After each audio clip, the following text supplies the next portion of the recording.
Meeting to order, please stand for the pledge. I pledge allegiance To the flag of the United States of America and to the republic for which it stands, one nation, under God, indivisible, with liberty and justice for all. All right, we don't have anybody signed up to speak tonight, so we'll move on to the consent agenda. I hereby move to adopt the consent agenda. Hearing no objections, the consent agenda is approved by unanimous consent. We do have a request to switch up this agenda a little bit if the board is okay with it. Janelle has requested we do athletics and activities first because we have some students here, so we can. Okay, but two of them aren't here yet. Oh, I'm really worried about them, so if you want to go ahead, I'm sorry. I'll start. Okay, Yeah, sorry we'll go about back to superintendent update. Sorry. Not a problem. I just wanted to update you on a few things that have been happening around the district. So we had, this is the second year that the Village of Pulaski has done a leadership town hall. So I took part in that the other evening. Jennifer joined us at that event. It was just nice to hear different perspectives and some of the things that are happening here in the village and how we can spread that out. I'm just going to give you a recap of the learning in the district. It seems like it's been a little bit a while that we've been together. So our K-3 teachers, a great celebration, have taken their Act 20 exam and all have passed on that. So that piece of the requirement is through. So we did that over the course of 2 days, Jenny, or was it 3? 2 days.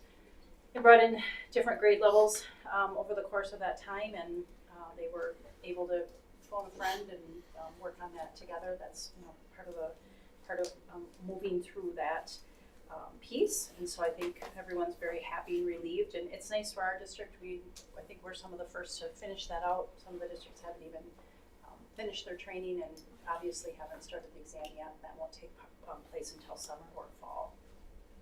We were in the Dells this past week for SAIL, and as you know, as a reminder, that's when our leadership team gets together to continue to work on the 100-day plans.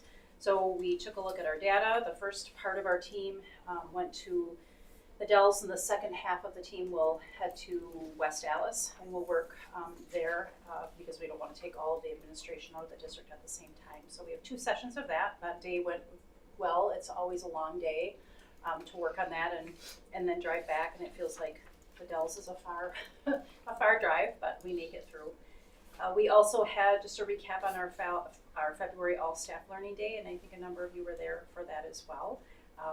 And that went over very well. It was for all of our staff that day, and we kind of centered ourselves on wellness and had a great speaker here for all of us. And then our staff had choice of moving through some sessions in the morning, and then in the afternoon we had some different work that the buildings worked on, and then all of the departments went to different trainings.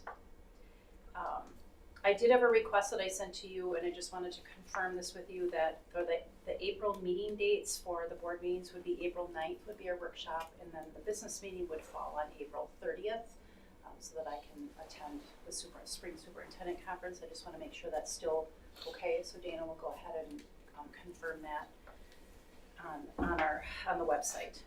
And then the last piece that I have for an update is here we are sitting in weather, but I would like to propose that if we, we'll get through this week, and if there's after the spring date, from the date after, the day we start back after spring break until April 25th, if we don't have any weather days in there, I'd like to do a planned snow day on April 25th, which is Friday.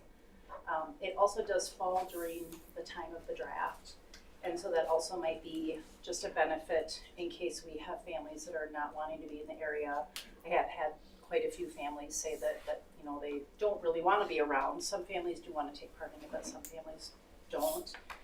We also may struggle getting subs if we do have teachers that are ill or staff are ill and they don't come in. So it could be a benefit for us, but the main reason is we're allowed to do it. We have the time, and if we haven't had any weather between when we get back from spring break and April 25th, I think I know we'll be fine with days. Okay, it is something that other districts do, and I think that we haven't used any yet this year, so we should be fine. Even if something happens tomorrow, we should still be fine. So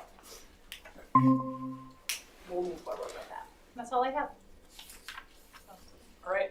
We'll go ahead because I don't know. I mean, maybe they're not. I hope that they're not on the side of the road somewhere. But I'm just hoping they're just not. They decided to stay home. So, but I do have 2 students with me today, and I'll introduce them in a little bit. Do you guys want to go first or second? Do you want to do activities first? Sure. Okay. So I have a long update for you because it's been a while. But some of our activities are going on. I'll kind of start with that, and then we'll jump into the 2 that I invited with us today. So the music department held their Chillerific. I think many of you were there on February 1st, seems like so long ago, and hosted solo ensemble this last Saturday. And I'm going to let them talk about solo ensemble. And so who we have, do you want to introduce yourselves? I'm sure you can do that. These 2 did a fabulous job. And by the way, these are 2 leaders that are in our new Tri-Am. It's an honor society for our music department. And so these are 2 leaders of that. And so I'll let them introduce themselves and take that part away. Hello, I'm Colton White, I'm sure you all know me, but I am the band president.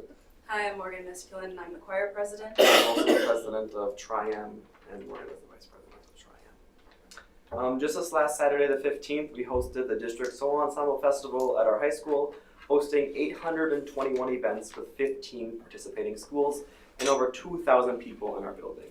Solo ensemble is a very important part of our second semester curriculum for the music department, as it has students work on their own as well as with the directors to prepare music and grow in their musical abilities. Each event at Solo Ensemble is scored on a 1 to 5 scale, with a 5 representing the least prepared events and a 1 representing the best performances. Additionally, exceptional performances from the highest category of difficulty may receive a score of 1 star. This allows the qualifying performers to attend the state festival hosted at UWGB. Out of the 107 instrumental events for Pulaski students, 90 of them received the highest score or were eligible for state, and 17 events received the second highest rating. Out of the 91 choral events for Pulaski students, 77 of them received the highest scores or were eligible for state, and 14 events received the second highest rating. Besides the events and the festival, there were over 200 volunteer hours just from Pulaski students within the Tri-Am, NHS, and Leo clubs. Tri-Am is an honor society, much like NHS, that specifically recognizes music students who are focused on being leaders within the community. And with that, Mrs. Brown, Morgan, and I were able to co-found that together, and we were able to get it happening this year, and we're really excited about that. And as a group, Tri-Am hopes to continue to make a difference in our community to help represent music. To conclude, we would like to thank all of you for your continued support of our music department, as we wouldn't be able to do all the events and activities we participate in without your support. For example, the choir program is leaving tomorrow for Chicago. With your support and yeses to trips like Chicago, my peers and I will be able to learn and grow from musicians we will be working with and the musical events we will see. Thank you. No, thank you. Thank you. Thank you. I'm gonna invite more people like that.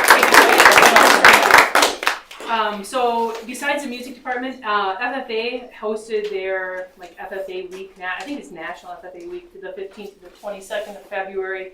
And then last night they actually hosted the District 8 Leadership Competition, to which some of our administrators took place in helping judge that. So thank you to those guys.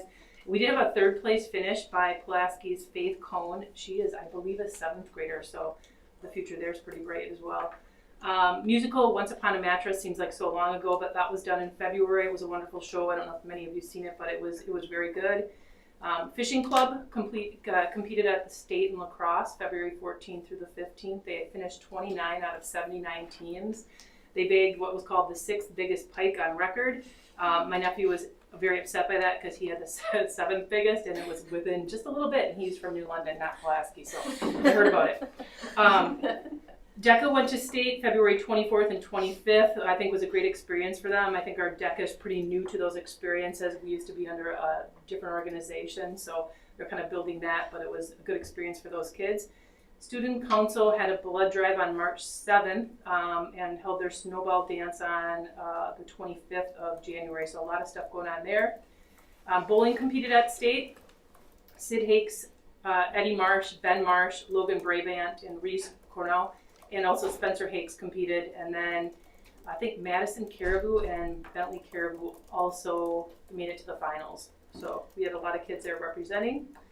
Forensics hosted districts February 18th. It has been, I can't remember how many years, but I've been here 11 and they have not hosted in those 11 years. So we brought that back to our school for this year, which was incredible. They will now go to state on April 11th, which is in Madison. So we have several kids Della Hall, Lorelei Yao, Maddie Rybick, Jossie Kelly, Kitty Hurley, Liberty Burton, Ashlyn White, Paige Dufferin, and Kendall Mrosky, and then also Beatrice Dial. Oh, right, you guys, come on. You're just in time.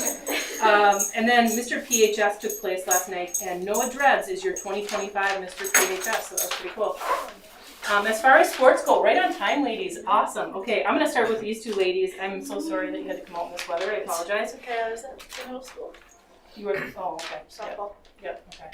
Sorry to you. I'll have these ladies introduce themselves again too, but the reason they're here is they are part of the 2025 Division I State Championship hockey team. We have a co-op in hockey with many other schools, and they are part of that state hockey team. We have 4 girls that were on the team, and 2 of them could be here tonight. So I'm going to let them introduce themselves and just tell you a little bit, kind of like the bio we did. Okay, yeah. Hi, I'm Olympia Simons. I play defense. I've been on varsity for the Ice Bears for 4 years, and most of my favorite memories come from being in the locker room, surrounded in the team atmosphere, and just being able to be in there, play our music before the game, and get to know each other further, especially coming from different schools. Then I'm Brianna Odinson, and I'm also defense, and I've been on the Ice Bears for 3 years. And my favorite part, or like memory with the Ice Bears, is just like always like being on the bus after winning from away games. I'm glad you guys think that's the favorite part of it. It was pretty cool. So after they won, they came back and they were at Cornerstone, and Mel, the trainer, and I got to go see them come back, and we don't get to be at all their stuff very often because we're always hosting things, but it was really cool to be part of that. So congratulations, ladies. We're really proud of you, and thank you for what you do. How many teams are in the co-op? Can you say anything about that? There's about 8 schools right now in the co-op. There's a lot more schools that are inactive who don't have any girls who play. But right now, as of right now, there's 8, mostly just Green Bay area, and then like Seymour and stuff. So. One more thing, I'm gonna let them give another plug. Tell them what you've done in the last couple years, as far as state goes. We, in 2023, which was our sophomore year, we won state. And then last year we went back and then we lost in the championship game, so we took a runner-up. And then this year we won again. That's pretty cool.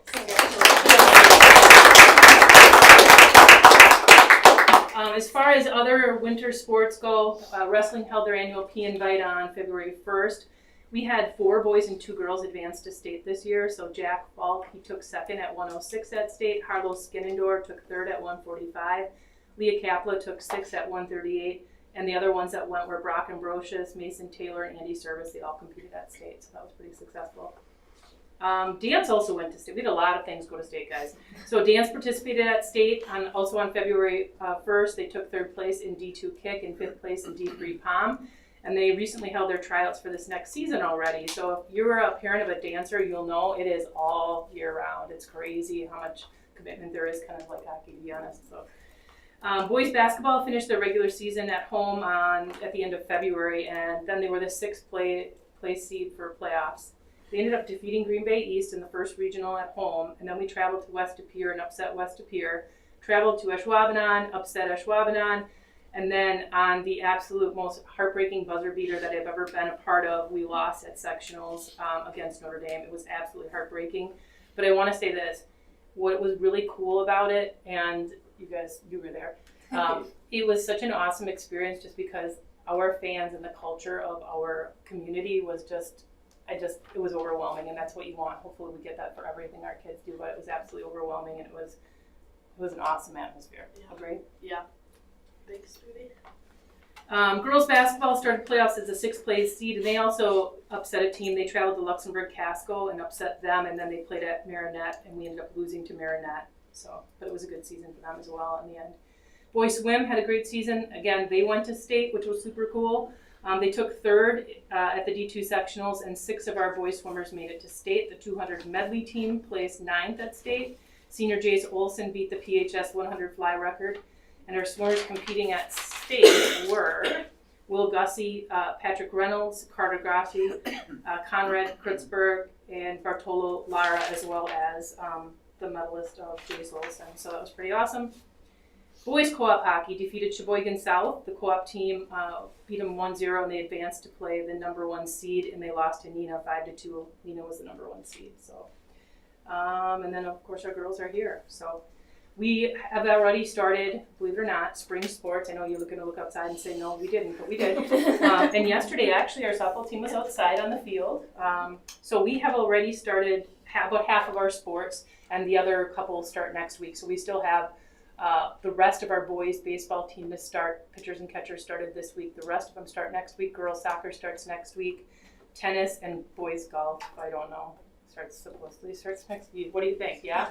No. Okay. So, but I just want to say this, like if you think about it, we have about a 90% rate of kids in our school that are involved in something that are actively involved. That is super high. It's not like that in the rest of the state. So kudos to all of these kids. We have very talented kids. I was at Mr. PHS last night. We have very talented kids, very nice, good, talented kids. So thank you guys for what you do. Awesome. That's it. Excellent. Thank you. you. All right, moving on, we will move to Mrs. Brown. Drive safely, okay. Can I just stay seated? Yes. All right. I just wanted to piggyback on one thing that, because as long as I'm here and I have your attention, every single one of the students in the choir program is going to state on at least one thing, which is really commendable. And with having 91 events that I was responsible for with being one teacher, I think that's pretty commendable too. So just have to give myself kudos.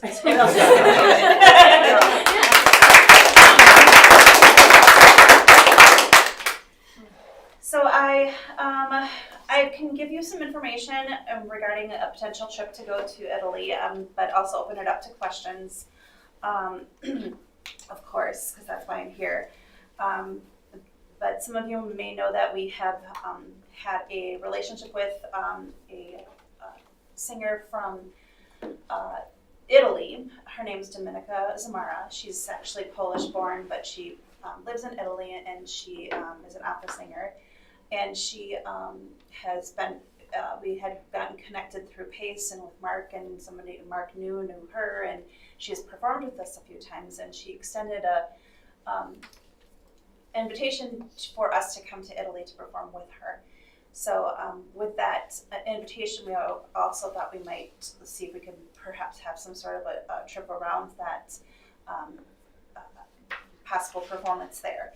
And so we put together a trip through EF, and they're the groups who do the travel plans for the Euro trip, as well as the help me out here, FFA, as their trip as well. And we would be looking at doing a trip in during Christmas break of 2026. So, we're looking at December 28th through January 4th. And it would be an 8-day trip, 7 to 8 day trip. It looks like just 7 on here. Okay. And the trip would include a performance in Rome, at a church in Rome. We don't know exactly what that would be. It looks, it's quite a long ways out. Dominika has a connection with the Vatican. I highly doubt that that's where we would be performing. I'm not trying to insinuate that, but it's kind of exciting because she actually, one of the pieces that we performed in December was by the person who composes music for the Vatican. So she has some really interesting and wonderful opportunity for these students. With that being said, I think because of the fact that we have had the educational tours or EF program before, I don't know if you want me to talk about all the things they do, but they're a really a company that covers all the bases, basically. It really is good to work with, and does a lot of good things to be able to have things be safe and worry-free for the people who are planning the trips, as well as the fact that they have an office in Rome is very nice to have as a safety idea for us, a safety net for us as well. But to give you just a general idea, we would be in Assisi. We would also see Florence. We would go to Orvieto. It's another place in Rome. I mean, another place in Italy, and be able to see, of course, the different churches and explore, hopefully, some other options. Not just options, but like impromptu performances as well when we're having those types of situations as well. And I don't think I said Rome, but of course Rome would be included in that. And the price probably is the biggest but just something that you might want to know more about. So the student price is coming in at $4,000, right around $4,000, an adult at $4,600. I would be inviting the current 7th through 12th graders because when we go, this year's 7th and 8th graders would be in high school. And then just give the option for those students that are currently in, if they wanted to come back like we did with Pasadena as well. So that would look like if they offer a program where you can pay monthly, and the breakdown for that is $180 a month for the student group, and then $209 for the adult price, which then makes it a lot more easy to take on, to chip away at the amount. I did do a pre-poll of the students and their parents to see what kind of interest we might even have, because I didn't want to go forward if we didn't have any interest in doing this. And with that poll, I found out that 19 students and parents together, so that's roughly 40 people, plus another 32 students said they were interested in going. So I felt that was enough interest, even if you don't generate that many people going on the trip, that was still enough interest in going. And from what I understood from the company rep is that with that amount of people who are interested in coming to the meeting, hopefully that we would have, as long as we get it approved, that would be able to get us the 30 that we're having as our goal to go. So, I don't know, what else would you like to hear more I have a about? quick question. Yes. So it's a pretty long ways away. Yes. Is there a refund policy? They have it. There's a part of the price is the refund policy. Okay. And they have I'm just looking for like what they call it. That's okay. I was just curious if they Okay, had one. yeah, And then- the insurance, yes, they Okay. do. They have like just the basic insurance is already included in that price of the trip, but you can get additional insurance that gives you like, I don't have the exact stuff right in front of me as far as like the peace of mind. I'm sure like everybody that has traveled before, you get like the different levels of it. So yes, that includes that. And they are, I have spoken with Paula Kraus, and they're extremely good with being able to know if this is going to be a safe place to be able to go, and like they're really good with working with those situations, and not even so much the safety as much as just like you said, it's like what if something happens? Sure. Do we have the safety for those families' money? Right. Yeah. And then the last question, so when would the sign up period be? And then in conjunction with the question, if somebody moves into the district, would they still have an opportunity to go as well if they miss that window? That's an excellent question. I don't have the answer to it, and I'm guessing yes, that we should be able to keep adding. Okay. They would have to catch up on the payments. As far, I'd have to confirm that for sure. And then the planning or the period as far as like, we would announce it on the 31st of March, have the parent meeting April 10th, and then start accepting registrations at that time. Okay. All right. Thank you. Sure. Is there a minimum number of people that have to go in order to make this work?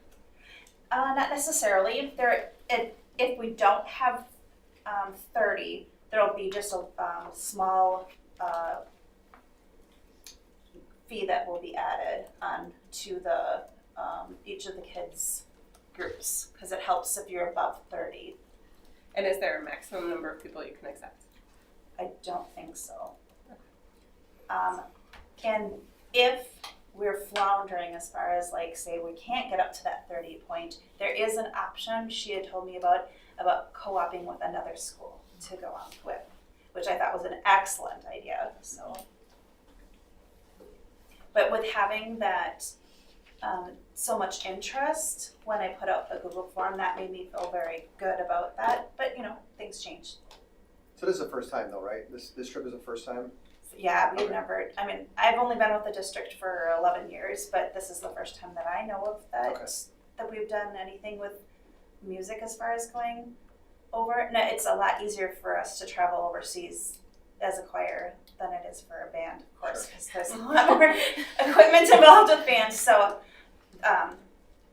so I just thought I'd give her a try and wanted to do something different, and we had the opportunity. Kind of like saying, here you go. So I thought I'd go for it. And then, so other than the monthly plan, is there going to be fundraiser opportunities? I'm guessing. I know that we have the booster club and stuff like that for maybe students that can't make that monthly payment or Absolutely. something like We do. They have scholarship programs through EF as well. We have, as you know, an excellent booster organization that helps students out in many different ways, and families, and opportunities to be able to also not just have the boosters do the support, but then like you can go and say work at the Rush through the boosters and then earn money towards the trips and those types of things. So that's the boosters have a great history of helping out the students. But I will be, pending approval, of course, setting up tons of different opportunities for them to be able to make the bank, I guess, or call it. Great, thank you. I move that we approve the choir trip to Italy as presented. I'll second. We have a motion and a second. Anybody have any more questions? All those in favor? Aye. All those opposed? Motion carried. Thanks. Thank fun. I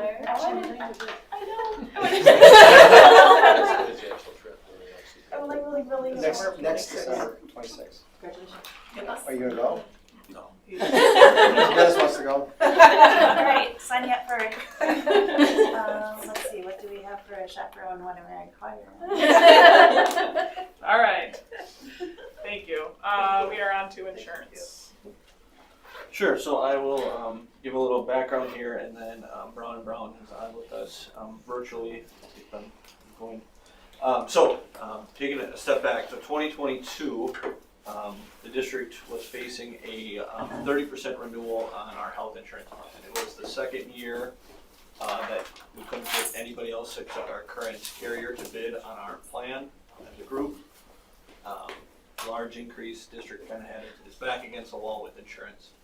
We were able to negotiate that 30% over 2 years, so we received a 12% with an 18% pending. It was at that time HR came to my office and said, "Can we explore other options?"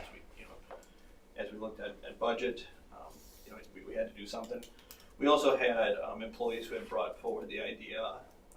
Benefits Advisory Committee had mentioned it.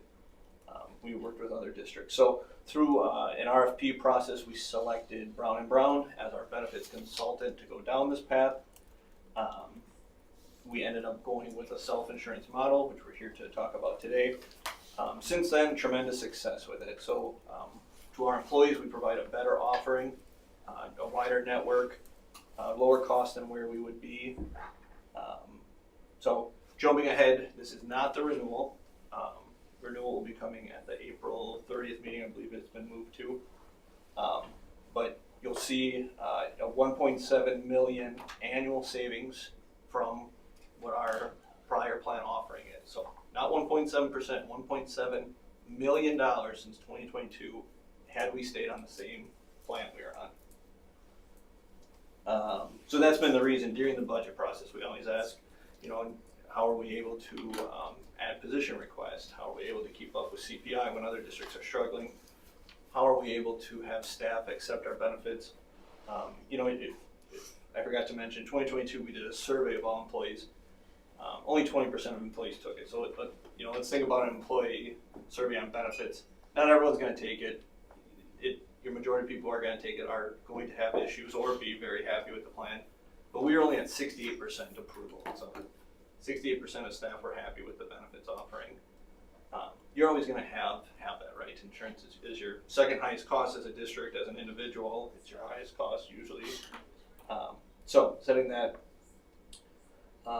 moving forward, so into January now, I did a financial update. Major discussion was around insurance. So we talked about, why don't we bid it out against fully insured? We talked after that meeting and just decided to go ahead with it. So that's what we're here to discuss tonight. That's what Brown and Brown will be talking about, as well as sharing some other plan info. So again, not the renewal, no decisions. This is really to provide information and clarity on the current plan, performance versus fully funded options. So any questions on that? Otherwise, I'll hand it over to Brown and Brown. Mark, I do have a. Yeah, go ahead. Sorry. Go ahead. Heidi. So you polled the staff in 2022 on their satisfaction of benefits. Have you done it since we've gone to the self? We have not done an all-staff survey. Let me take that back. We do an all-staff survey, but it's just, there's a question on there, and you can comment on benefits of, I think on the survey it's like 1 to 5. What are you satisfied with? What are you dissatisfied with? Benefits are on there. How we currently get staff feedback is through our benefits advisory committee. So it's made up of employees from all different departments and buildings. They're their lead in their building, so when we get together, they bring forward, hey, this is what I'm hearing at my building. Somebody comes and talks to me, or we get feedback just directly to HR. And what feedback have you gotten on the self-funded plan now?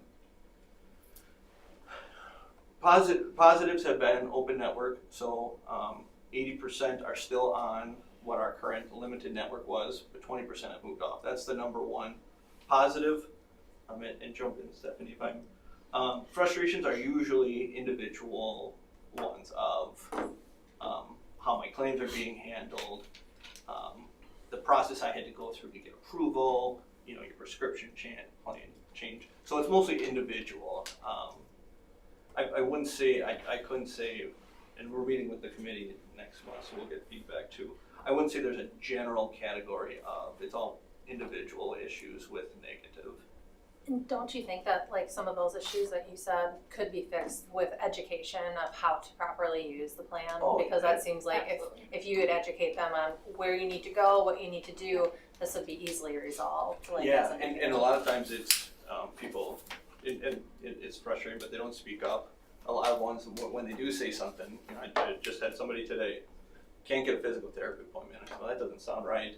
I said, let me make a phone call and say, hey, this is this individual situation, and you get that service, and they got it resolved today. So, there are times where you call a number on the back of a card, you're not going to get the same service that we can often help with. So that's a good point. So benefits are confusing. People don't understand benefits, so it takes a lot of training. I have a couple of questions. First of all, Lindsay, will you be prepared to meet with them and give them some good feedback that can come to the board? I know you're on that committee. Are you guys prepared to have properly polled our staff to?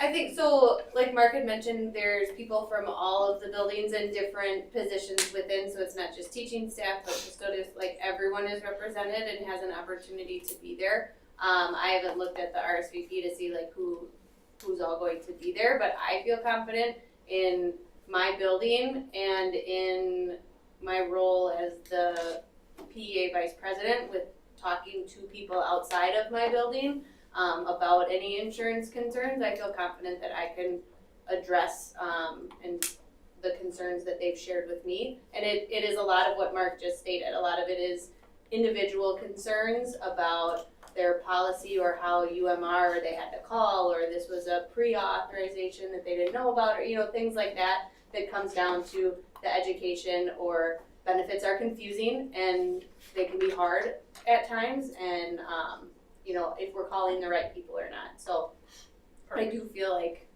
that committee, and I feel like Mark listens. I feel like since we switched to Brown and Brown has been fantastic at those meetings. So I do feel like those meetings are productive. Good, thank you.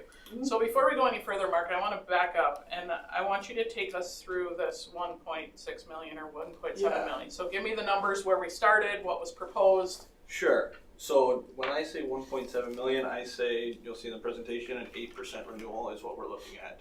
So last year I shared a $1 million number. Now that was not compared to fully insured because we did not know. So looking at an 18% in 23-24, we asked at that point, what's our renewal for 24-25 last year, and they would not give us a rate cap, which in my opinion means double-digit increase at a minimum.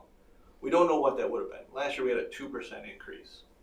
So we stopped, in my mind, we stopped this, I'll just say we stopped the bleeding of this plan. So last year we don't have facts on what it was. This year when you'll see the renewals outside of a limited network, which are the only somewhat competitive bids, still more expensive, all wide networks, which was our number one complaint, are at 30% plus, did not bid. So we're saying, looking at renewal, potential 8% increase. Our plan cost $8 million. So 8% increase compared to 30 plus. So 22% difference. If we had to take on that 30% renewal, that 22% of 8 million is 1.7 million. So if we would have stayed on that trajectory we were on, our plan would be costing us 9.7 So it's cost avoidance, not cost savings necessarily, right? You can look at it either way. I just want to go back and give me the real numbers. So where did we start? So when we first moved to self-funded, what was the number we were at? Our plan was about 7 million. So we took on that 18% increase.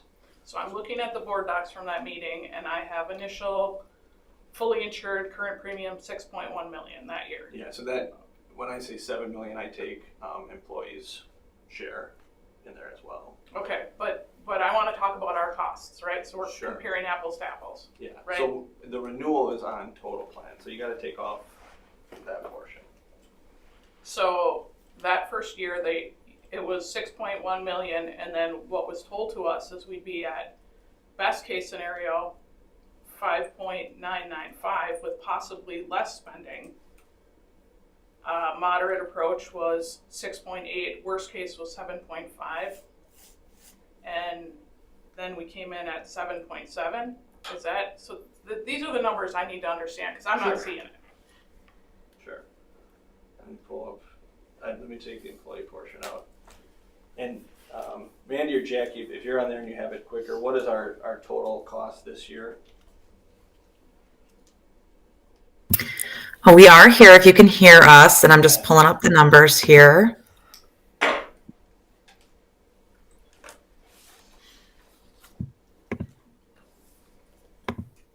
Because that year we were quoted, we were at 6.1, and I think we were quoted, I looked it up this afternoon, we were quoted 7.2 million fully insured through Prevea.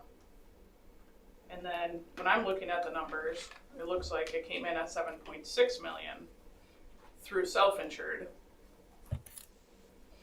And I need to understand where all this savings, cost avoidance, call it what you will, like I want to see these numbers laid out.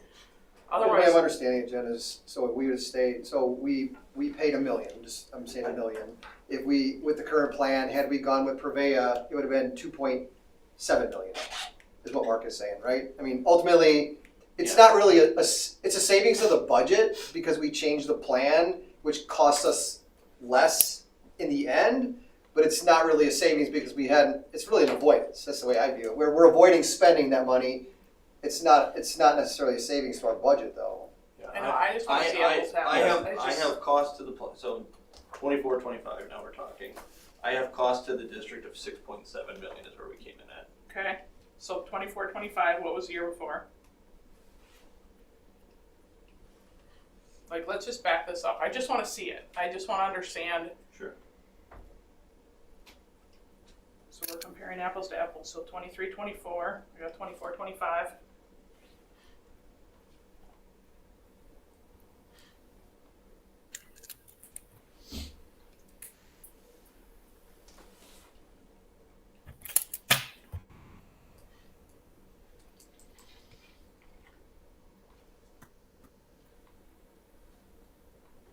it's calendar year, right? January to December? No, ours would be fiscal, our plan is, deductible is calendar year, but we're fiscal year. On July through on June. page 10, but that's calendar year costs. 1 second. So you're referring to the projection because we're trying to pull up to and what you're, and maybe it's a good next step. I understand what the question is of the year over year cost. And then if it is cost avoidance, labeling it as such, but kind of walking through maybe some of the claims changes that happen year over year as well, which would have then had a higher number with fully insured in that year too. But the reason it shows calendar year is because we take the last 24 months of data to project forward. So that's why it shows through December. When you get your final projection for budget, it's going to show through February or through March, depending on when we get that final stop loss quote. So that's why there's a little bit of difference in when we're talking fiscal year or calendar year. Right, and our other complication is at a renewal, we used to know this is what we're going to pay per member. Now we have the practice of truing it up. So this year, and I'm pulling up 23, 24. This year, we assessed ourselves a 2% increase. Right now, we're tracking at 101% of that. So I should be able to take that 6.7 times 1.02 and say it's 6.9 is what our plan cost us this year. To be determined, because we're still paying bills through the end of the month and need to true it up, or the end of the year. So let me pull up 23, 24. We'll start. Yeah, and it doesn't have to be right this minute, like, get it before the next meeting. I just wanna understand how these numbers are actually coming in, and then if we have to take it, because I wanna compare it apples to apples, and I feel like we're not doing that just because if there's, what the employees are paying us built into that number, just give me what it's costing us, I guess, so I can have a real clear idea of that 1.7 million you're talking about. I don't see it. So for 23-24, net employer cost for the first year being self-funded was 6.6 million. All in, it was 7.05 million, but then when you take the employee cost share out, it netted out to 6.6 million. I will say, being self-funded, that's an immature year, which means those first 3 months, July, August, and September, you don't pay a lot in claims because they're run out from the previous year, which was with Prevea 360. So that first year is always going to be a lower year, which is accounted for when you build projections when you're self-funded. But does that answer your question for the 23-24 employer costs? Yeah, that does. And Okay. then we don't have estimates at this point for 25, 26 to compare apples to apples with this number? We do. 25, 26, and next year what we're estimating. That's the 6.9 you said? That's in the presentation at 8%. So this year, so she just gave you 23, 24, 6.6. This year, take that and add 2%. Is our projection for this year. District cost. District Yeah, cost. that's not loaded with employees. Yeah. So 6.93 is the cost of our plan this year. So now again, jumping ahead, you take that 7 million times, add an 8%. So 7.5 million district cost projected for next year. So any comparables that we're sharing, keep that number in mind. 7.5. So what you'll see in an overall cost, because we do care what our employees pay, is the $8 million number, which is employees who pay on one plan, they're $500,000. So that's our split right now. District projection for next year, 7.5 million. Employees pay $500,000 for their own insurance. And I know we're going to get there, but just because we're talking about this now, the 8% increase, because the last 2 months were substantially better and most of your weighting actuarially is on your latest 12 months, that 8% is going to go in the right direction. So just want to make sure everybody's on the same page for that we're sharing a projection through December, but your January and February were very favorable. So when we firm up those results, that number will look even better, pending the claims continue to go in the direction they are. So Mark, you referenced an RFP which selected Brown and Brown. Yeah. How often do we do an RFP for, they're the administrator, right? We call it the administrator Yeah, in this they're the role? administrator. Prior to that one, I don't recall when one was done. We don't have one scheduled right now.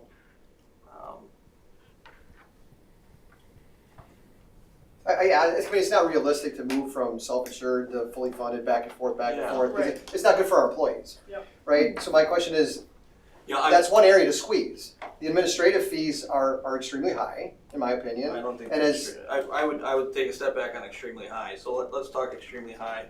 Our vendor prior, everyone, part of the RFP was to bid on fees.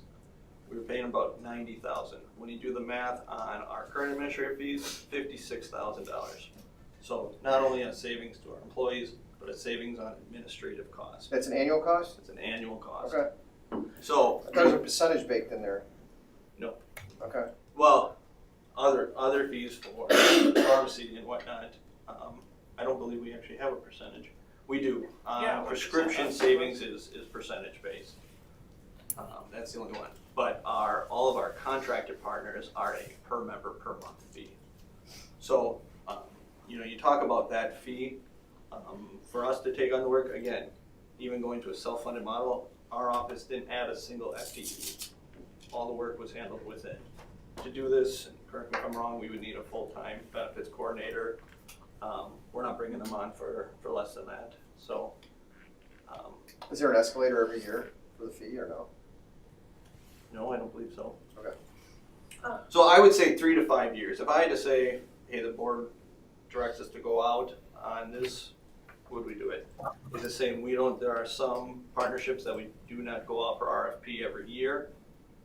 We do for the services, and then at time. So it's not an annual one. Honestly, it doesn't even trigger an RFP at 56,000. So it's a spending that within budget wouldn't require it. It would require us to look at multiple quotes over time, but yeah, it's not high enough for that threshold.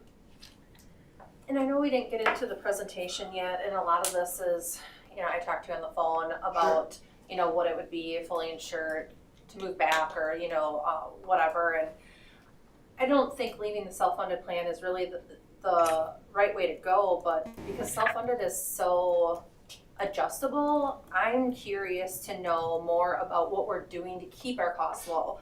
So for example, what I'm talking about is, marketing out our stop loss carriers, which I talked to you a little bit about, Mark. And then if we have an organ transplant policy or gene therapy protection, if we're looking at the pharmacy spending and bidding out for those lower pharmacies, if we're checking at specialty medications and using a certain provider there to save money. I went to a session at the state convention, and they talked about using a certain RX group, and they saved over $30,000 their first year doing that.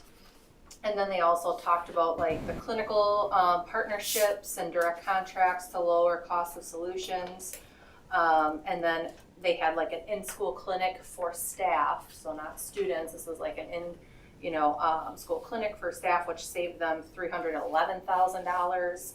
Also having like the physical therapy and having that kind of type of contract, and also a contract for imaging like MRIs, CTs, X-rays, and then creating a care navigation roadmap. So kind of like talking about the staff education, if they don't have something that really directs them into where they need to go, then they're not using the plan to the capacity or the best way that they should, which also will lower their cost if they're educated properly on how to do that. So that's really, I don't think moving to fully insured is the smart option. Sure. I just think what's smart is if we can work with Brown and if they're doing this.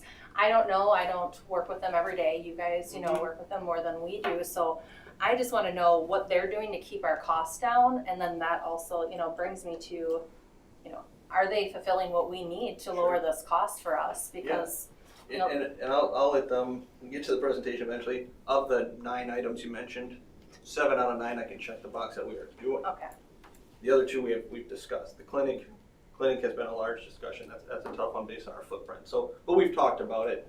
And then direct contract for imaging, we don't have yet, but it's been discussed. So, all those other ones you all mentioned, and I'm going to let them speak to it, earn their fee. And then one more thing, and then just one more thing too is how often we're looking at trends. I don't know if it's like once a month, every 3 months. That was something also I made note about. And then just that continuation of educating the employees on a plan like this. The more that they're educated, the better it works in our favor too. I think all of those are crucial, and we knew going into it that we were going to be in charge of these levers and making sure that we're pulling the right ones. And it's not easy. So in this year we took on the physical therapy contract, and we also took on the organ, I don't know the proper term, I'll let them do it, organ transplant reinsurance. So we are moving those, and again, working towards saving. So I'll let them touch on those details of the program. But to your point, those items are happening. When I bring an insurance renewal, or I should say, when the district comes with an insurance renewal, we don't go through all of those strategy ones. In the benefits advisory committee, we will talk about all of those things, what we're seeing, why we're doing it, and then messaging it out.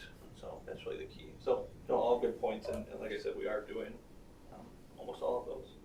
Okay. We do meet with them once a month to talk about the trends. Oh, okay. So we are doing that too. All right, great, thank you. Any other immediate questions? More to come. All right. I will hand it over. I'm kind of driving the slide, so I will keep up with you if you want to start. Sure. And appreciate all the feedback. And it does sound like maybe you're looking for some of that more detailed information that we're going over on more of a monthly basis. So a couple of the data points that you asked for is on one of the upcoming slides as far as the savings that are coming from those. So things like the physical therapy, specialty savings that was done in an RFP that has yielded $147,000 just on the specialty carve-out piece alone.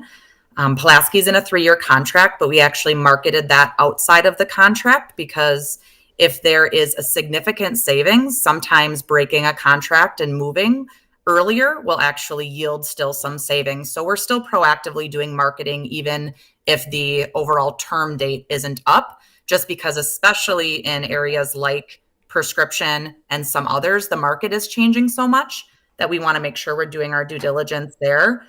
And then in some of the main areas, self-funded solutions that has yielded a great savings for Pulaski has been the Samaritan Fund, which is the charitable organization. That one solution that we had brought has saved over $1.5 million annually for the district and will continue to be risk mitigation, because if that solution did not exist, that would be back on the plan at 1.5 million, as those were the previous lasers. So just a few things. And as Mark said, we can absolutely go back in each of those categories. We want you to all feel confident about the work that Brown & Brown is doing and how we're leading that strategy, and also open to your feedback if there's other things that you would like to see.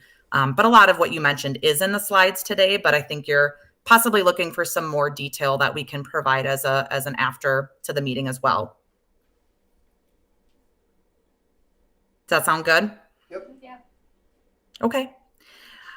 Mark, I know that you're driving. I did, because we had a little bit more time. There was an update in the monthly reporting that you referred to at 101%, since it's going in the right direction. Would it be possible if I share my screen with that updated, or is that maybe not going to work? Yeah, that would work. Okay, great. I'm going to try to do that. And then also there were some questions I know that came in from the board. We created one extra slide just based on those questions. And we can send that out as an update as well.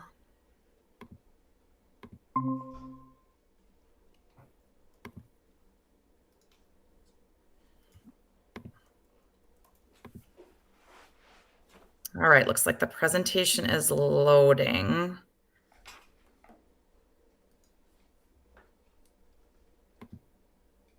Can everybody see in presentation mode now? Yes. Yep. Okay, perfect. And I know, thanks for being flexible with us. I know virtual, it's hard to see faces. So please, if you have a question, do not be afraid to interrupt. I'll try to pause for questions in between the slides as well.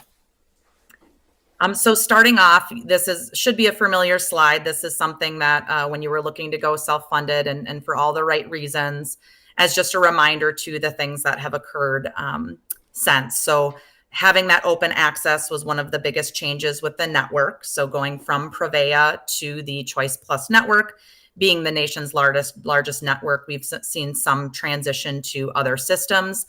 And then most importantly, the risk mitigation strategies, a few of which are labeled on here that you've mentioned as well. So Samaritan Fund, this is showing at 1 million. We're actually up to 1.5 million. Payer Matrix is a specialty solution I referenced that had $147,000 in annual savings. And then the physical therapy first strategy and contract, which was just deployed and is doing well utilization wise.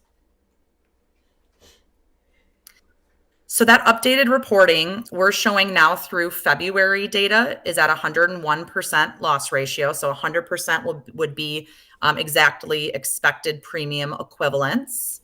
And with that, because January and February have improved, the projection that we are referring to with the 8% increase, when we firm that up and go through either February or March data, depending on when that final stop loss comes in, those numbers will be more favorable at that time as well. We do look at high cost claimants and what is coming in your total claims, as well as your total number of high cost claimants. So your total high cost claims, which is defined as members above $58,000 in spend, are down about $100,000 year to date. Previously, they were about 29.8% of your spend, and they're at 23.1% of your total spend. Some of that is because of some of the solutions that were implemented are deploying those in other areas and getting that risk off of the plan. But those are going in a favorable direction as well. So those are the big points just with the overall data. We always like to see that in the high 90s by the time it gets to the end of the year. That would say that we've budgeted correctly and that we're combating trend, because trend is around 8% as well. So each year when we're looking at what is 100% of our premium equivalence, having that be lower than that 100% is always helpful when it comes to budgeting time. Questions so far on that part?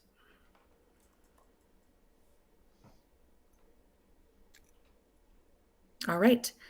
The next slide shows a few more of the details that go into the numbers. So you can see on the bottom right, it is over the course of July through February. The yellow line is the premium equivalent. So you can see how November and December were pretty hot. Again, based on when deductibles start over, et cetera, that's pretty common. And they've come back down January and February. That's broken out between your fixed costs in green, your prescription claims in dark blue, in light blue, then what those net medical claims are in comparison to the premium equivalent. So any month you're higher than that yellow is when you're over 100% of expected costs, which is expected throughout the year. It's really that year end that we're looking to hit that 100%. And then the bottom left-hand side also shows any fixed costs for the plan. So there are a lot of different items in some of these, and I know there were some questions on that as well. So administrative being any third-party administration, broker fees, et cetera. There's a few things that go into administration. Specific stop loss is just all of your stop loss for the individual. Aggregate stop loss is going to be the aggregate amount, the $1 million protection that Pulaski has for aggregate stop loss insurance. Transplant is called out differently. Impurex does have an admin fee that is included. And then other fees and credits. So we take fixed fees for Samaritan Fund, your RX rebates, and any other cost avoidance fees, which would be payer matrix fees as a percentage of savings for what they're able to remove from the plan. And that's added together then to get you the total in the other bucket. And then the HSA funding is below the line, but we still like to track that just as a high level budget item for the group. And one other area I'll call out just in this plan report, if you're not familiar with seeing it, and the top chart, we look at the employees by month as well as the members. And then each of the fixed costs, medical claims, and prescription claims. And then in that column right next to it, claims over specific deductible. This is going to be the claims that are reimbursed by the stop loss carrier. So they've exceeded that specific deductible of $115,000 per person.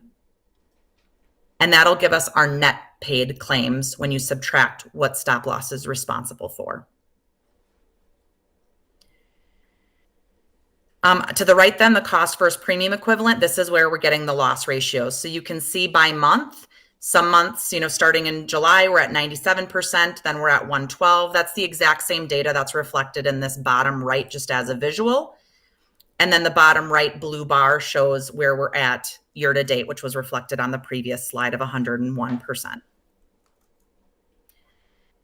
Also, to the board member question as well about just employer costs, we are tracking those contributions on a monthly basis so that you can see the employer cost versus the total cost.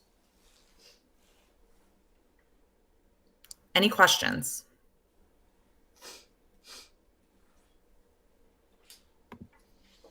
Okay. Another data point we're looking at is by plan. So you have the PPO plan and the high deductible health plan. There is about a 50-50 enrollment split between the two. So 50% of your employees are enrolled in the PPO plan and they drive 60.7% of the spend, whereas 49.8% are in the high deductible and drive 40.8% of the spend. That's a very common trend that we see. Those that have more chronic illnesses or are higher costs usually are enrolled in the PPO plan, as those have more expected costs, versus the high deductible health plan where you're paying 100% out of your pocket until you reach that total deductible. So very common trends that we see across all employers.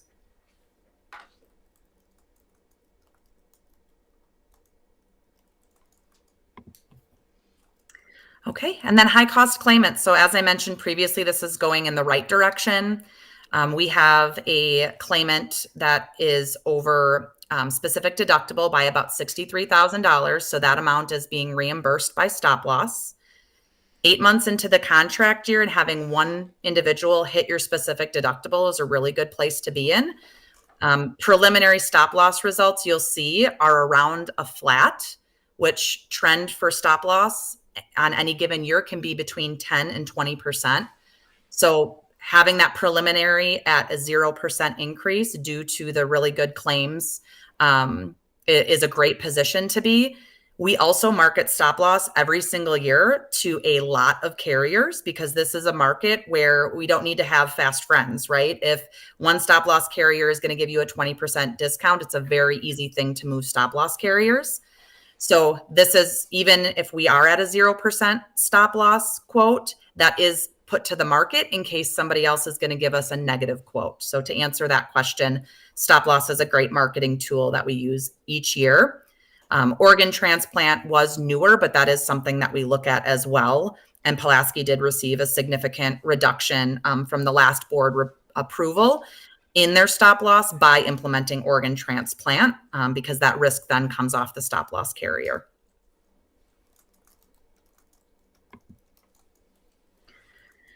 All right, one of the biggest area that drives costs on a self-funded health plan is going to be the discount. So being the Choice Plus network and one of the largest networks, we expect to see over a 50% discount. That's the benchmark for Choice Plus.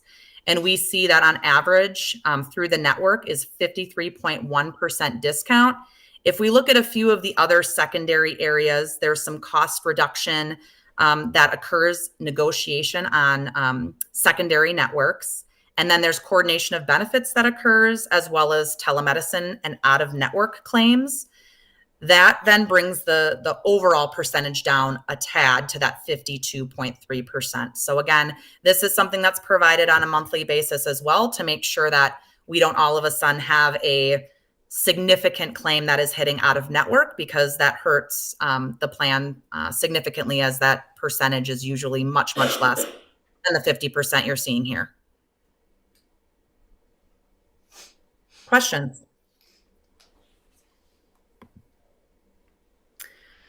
All right. A few of the other areas that we like to understand when we're looking at the overall health of the plan is how it's being utilized. So a few things to call out. There's a lot of data on this page, but some of the ones that really stuck out to us were just the increase in admissions for inpatient, as well as emergency room and urgent care. So inpatient admissions increased about 32%.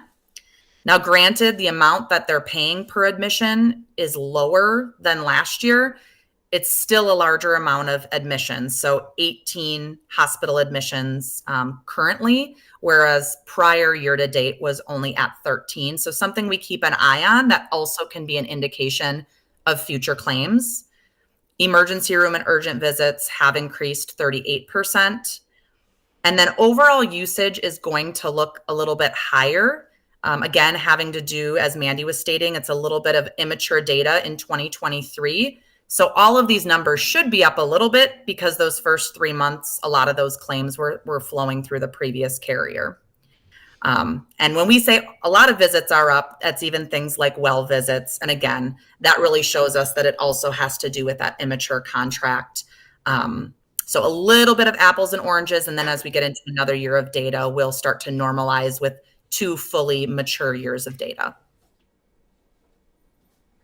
Questions on that? The ER visits and seeing the potentially avoidable. So it went up just by 1, if I'm looking at this correct. But so that means that we had employees that went to the emergency room where they could have went to an urgent care. Yeah, so to clarify just a little bit, you're correct. It's 11 current year to date versus prior 10. However, because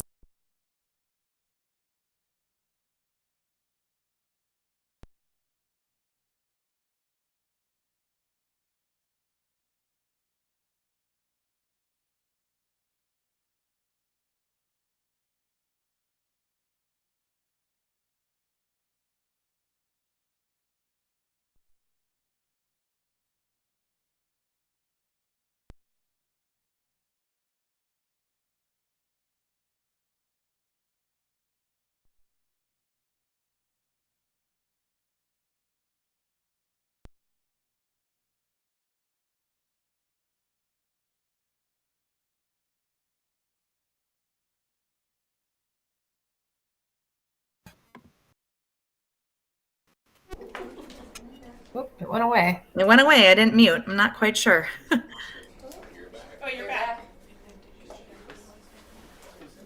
Can Did you we hear lose us? you for a minute? Jackie, I think that was on our end. Okay.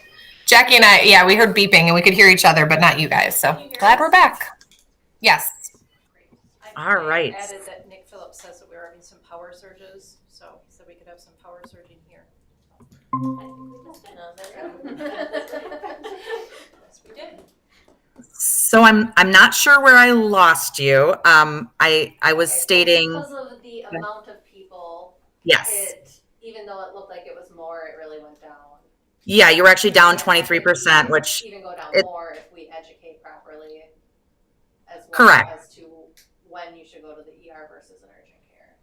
Absolutely, and that's always to educate on, and it saves a potential amount of money.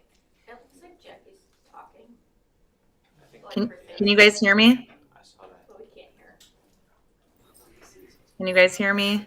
I can hear you, Jackie. Can you guys hear me? No, we can hear. Sorry. I don't know if you heard the question, but we did not hear your response. Okay. Sorry about that. So I think the conversation was around education, which we would absolutely agree. Any amount of avoidable ER visits is not great.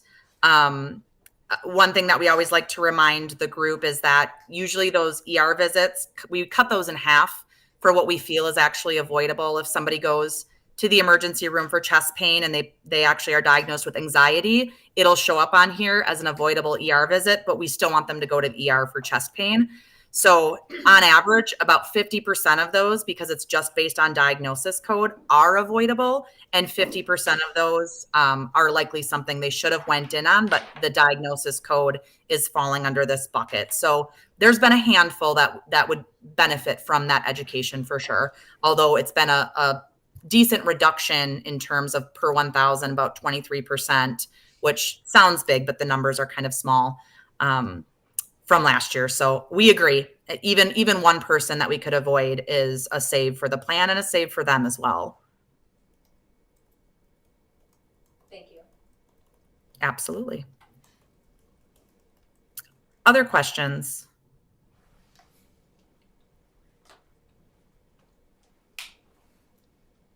All right. One of the areas we wanted to bring up as well is just the teledoc utilization. So year to date, January through December, when we're looking at that 12-month time period, the savings to the plan has been $78,654. That savings is generated after you have a teledoc call. You state where you would have went. Some people wouldn't have went to the doctor at all. Some people would have went to the emergency room. Some would have went to urgent care, and some would have went to primary care. And each of those buckets has an average amount next to those, and that's how that savings is generated. So it's fairly accurate in the amount that was saved by the plan from teledoc utilization.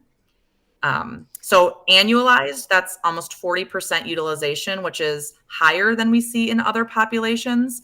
And I know there was different campaigns that was done within Pulaski to grow that number. So something we would like to continue to see trend in the right direction, as it's beneficial for members, as it's 24/7 access to virtual solution. And it's great for the plan as well, as it falls right to the bottom line.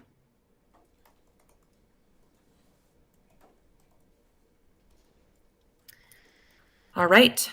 I'm jumping into the preliminary projection. So this is the budget that was being discussed at the beginning. This is employee and employer cost, because when we set the overall increase, we're doing so for the overall premium equivalents.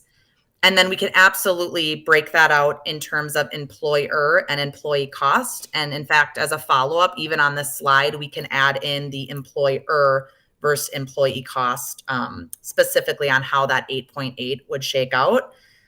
As we had stated, with January and February being beneficial, that number is likely to go down. But we wanted to walk through kind of the snapshot in time. We like to do a preliminary projection when things aren't finalized, just so we have that kind of stake in the road to know where we're coming in budget-wise.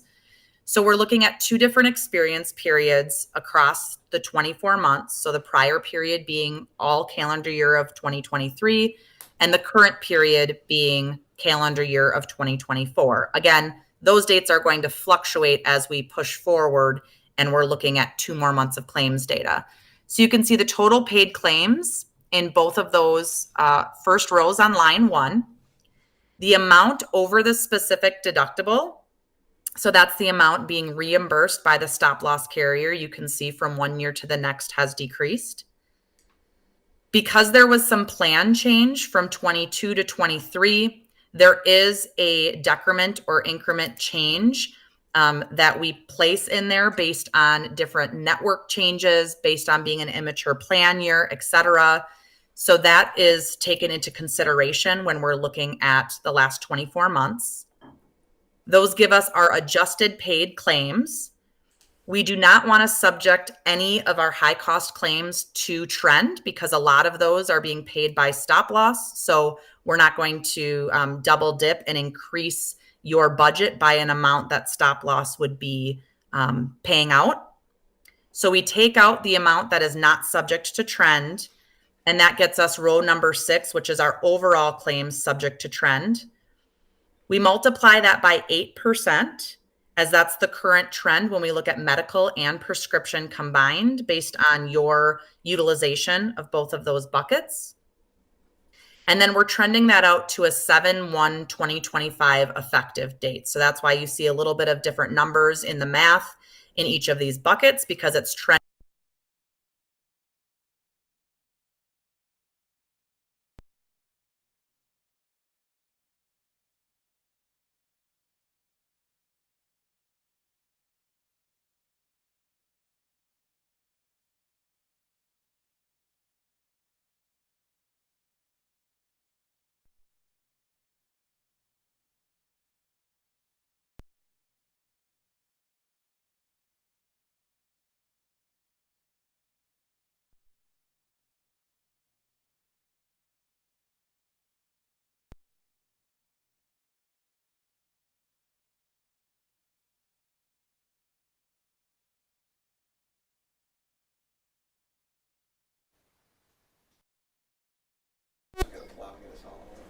Can you hear us now?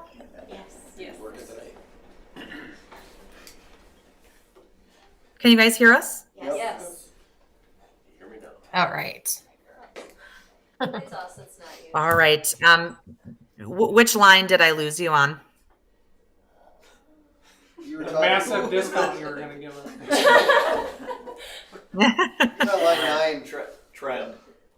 Okay, so the trend, so line 7, if we were at trend, then when you multiply that through, that's getting us to when we add back in the claims that were not subject to trend, that's row 8. That gives us our annual trended claims on row 9. And then we look at your enrollment during that time period. So that's going to look really high, but each month we're counting that as a unique enrollment. We are not counting any adjustments for any other changes that may be made at renewal time when we're bringing those renewal changes. So this is just baseline. That's why you're seeing 1.0. So your trended claims per employee per month, we're weighting the prior 12 months at 40% and your current experience at 60%. Those are actuarial values based on your size of what is warranted for weighting on each of those categories. And that gives us a blended expected claims of $1,382.61. We then also want to add in our fixed expenses. So that's $387.43, which brings us to our total claims and expenses per employee at $1,770.04 versus where the premium equivalents are set today at $1,627, which is why it's calling for the 8.8. Probably an easier way to look at it is to the right in the green. Those are the dollar amounts. And again, this is employee and employer together. So the expected claims are at 6.9 million, fixed expenses at 1.9. The estimated annual total cost then is at 8.8 versus your current premium equivalents at 6.1, which gives us a delta of $715,000 increase is what that 8.8% comes out to be. A few quick notes that are important because we're making assumptions. This includes a 0% increase from stop loss. That's by far your largest fixed expense. So again, we took this to market. Preliminary stop loss quotes were favorable. There were several that were at flat and one that was even a tad negative. So once we are able to firm those up, that firm number will be able to be reflected in here, but we're already assuming that at a flat increase based on marketing. And then, as I mentioned, the blended trend that's utilized is the 8%. Of the overall fixed expenses, that is only a 1.1% increase. So fixed expenses based on your third party, based on stop loss, et cetera, we're estimating at a 1.1% increase or $22,000 total in fixed expense increase for the next year. And a reminder that we do include the fixed expenses of Samaritan Fund in here as well, which based on your participation and the risk mitigation of $1.5 million, the fixed expense that is paid by the district is $240,000.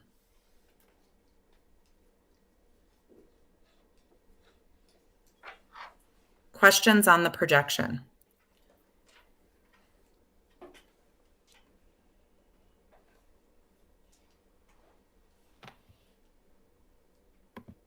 All right. So a few things as we dive more into self-funded versus fully insured, which we know was part of the exercise that was asked for today. Wanted to break out the components that we typically look through. So one of those being cost structure. I don't want to assume that everybody is aware of all of the differences, but I know everybody has a good general understanding. So feel free to stop me at any of these items if there's questions.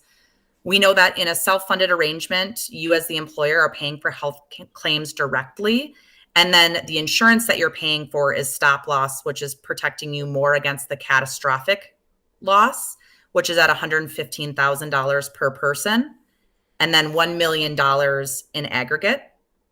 versus fully insured, you're paying a fixed premium. You have that same expense each month, regardless of if the claims are better or worse. The financial risk, you're capped on a self-funded basis with the overall exposure because you have that aggregate amount. So based on where the expected claims are at, the aggregate amount is set at 125% of expected claims, which would mean that if you did go over that amount, there would be protection and coverage for any claim over that amount for Pulaski. Fully insured does have predictable yearly costs, as we mentioned, but over a 5-year period, we know in the industry and statistically have shown that they are higher than overall self-funded plans. The biggest reason for that is because the levers that you can pull on fully insured are significantly limited. In fact, it was mentioned in pretty good order, the amount of things that is expected of Brown & Brown to run. Those are a lot of things you can't do with fully insured. So we get excited to do that type of work to be able to yield some of the high savings that has happened for the plan. And so that's why the trend on self-funded is generally much less than fully insured. Plan customization on self-funded, you own the plan document, so you have the final say as the employer. Fully insured, there's very limited customization and the insurance company has the final say. Business size, self-funded is usually for employers over 100, although with the increase in things like captives, we're seeing that get a little bit lower, even to the 50 employee range. And then fully insured, we see it's most advantageous for employers under 100, more so for the cash flow perspective and less variability based on that employer size. Access to data in a self-funded world, you have all the access to data, so we can really target things like we look at avoidable ER. When we do certain communication campaigns, we can watch that number go up or down. And that's just one data point, right? So there's different things that we can do to help the health of a plan versus in fully insured, it's pretty limited. Fixed fees, or what you have control over in a self-funded environment, we're at 22%. Fully insured, it's 100% fixed fees, right? So if there's good consumerism, you might feel that on the next renewal, but it's not going right into the Pulaski budget. Specialty carve-out, we wanted to make note of, again, it's available in self-funded.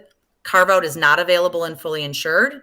There's some copay assistance and some very small things you can do on the specialty side, but it's not full patient assistance, which you have today. And that's saved annually $147,000, almost $148,000 for that prescription plan through Payer Matrix. And with fully insured, you'd have to put those 300 medications back on the formulary with no assistance for those members. Direct contracting, we know that we can have a direct contract with specific providers. We're doing that today with Advanced PT. We've talked about near site in the future for medical or acute situations. Things like imaging, emergency room now is starting to have some unique solutions. Those are all things you have the ability to do direct contract. In fully insured, it's limited.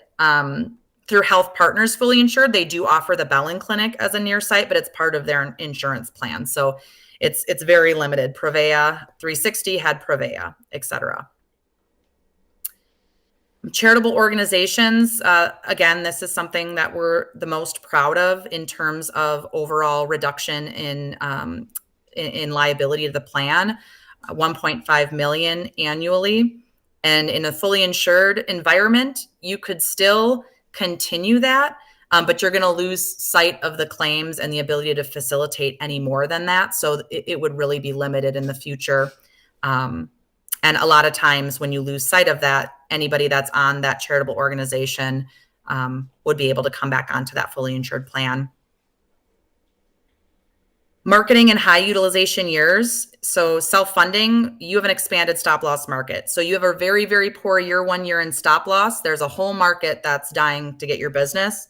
That's something that you don't get in the fully insured world. I know that happened with Prevea, right? There was a very limited fully insured market that was willing to bid on Pulaski for quite some time based on the high cost claims that were on the plan that have since been mitigated. In the self-funded environment, we have other stop loss markets that we can.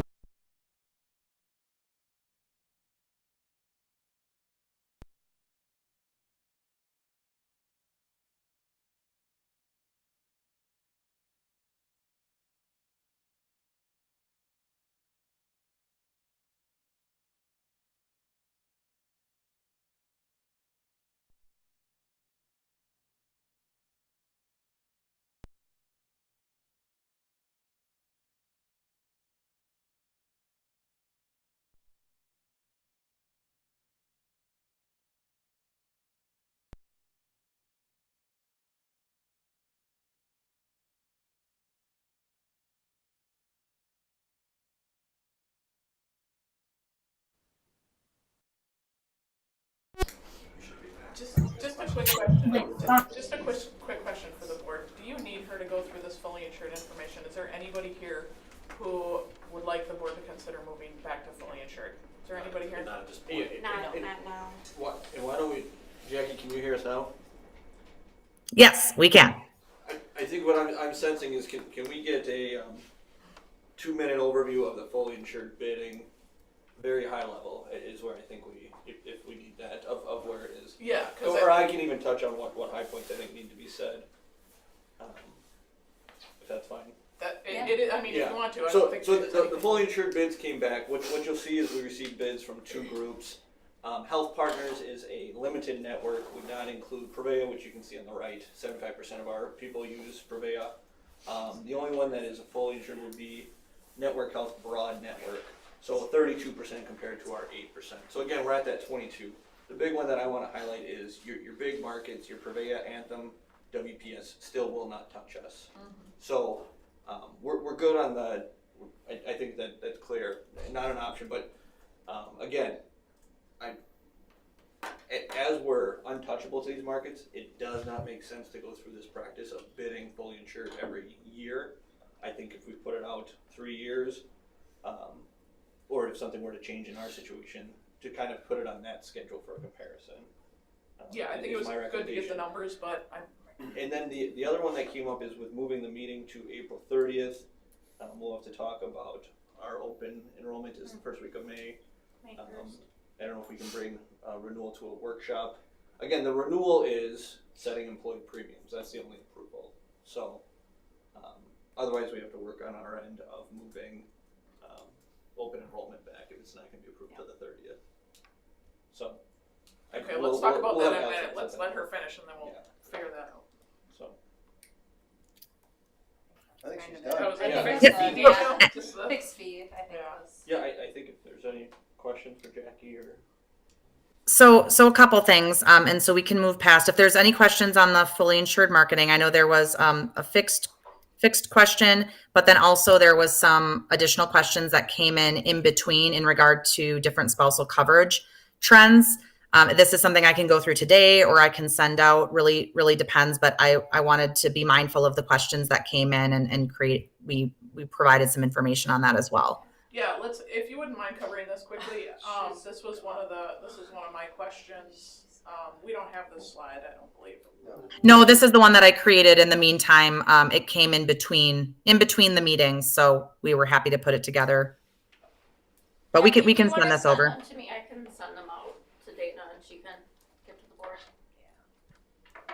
Yeah, absolutely. So I can go over this then. The spousal coverage impacts that we looked at, which I know Pulaski's looked at a few times just in regards to, do we do a spousal carve out? Do we do a spousal surcharge? Do we do a cash in lieu? There are deeper analyses that we can do on these, but we wanted to provide the high points and be available for any questions on these. When we look at the overall benchmarks in the industry, it's about 13% of employers that are imposing some type of a surcharge and 10% that are excluding spouses altogether if they have access to other healthcare options. So around 23% total are taking some type of a spousal step. Within that surcharge, you do have 272 spouses on the plan. The range of a surcharge is anywhere between $100 to $250 per month, with an average of about $150, which would be $1,800 a year. We do see 85 to 95% typically stay on the plan, depending on what that surcharge value is. So a number of factors.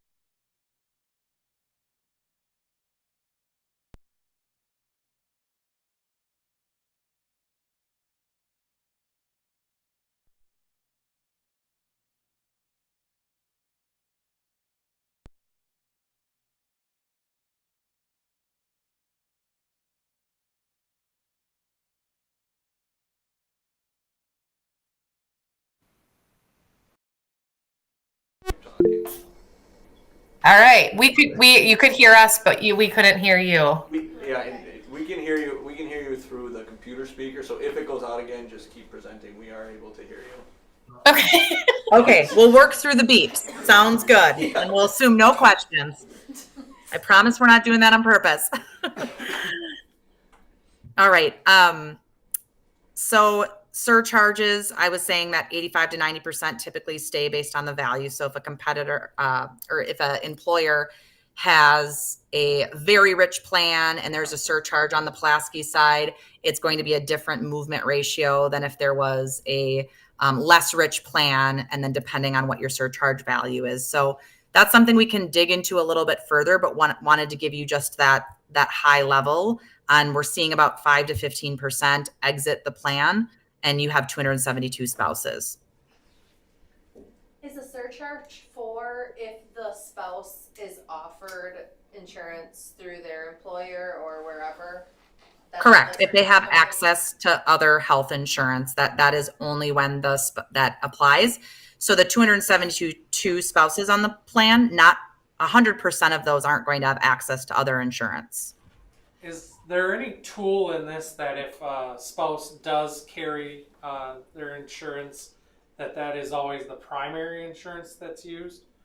Because if they bill us as primary and them as secondary, we carry the burden of denial on that. Yes, and there is some language in the plan doc. I would have to pull it up. However, it depends on what their language states as well, and if they're stating that primary falls on the other employer as well. So there's some different scenarios that we would run into with that. And I would add to that too. We don't usually see people double covered with insurance nowadays, just given how insurance costs have increased so much over the last couple decades. So to Jackie's point, there's coordination of benefit language in plans, but it's pretty rare that somebody would double cover themselves. Yeah, usually if there's dependent children, sometimes there's some coverage there, et cetera, but it's more rare. Other questions on the surcharge portion? I'd also add too, and I know Jackie kind of like talks about it or adds it in the key consideration section.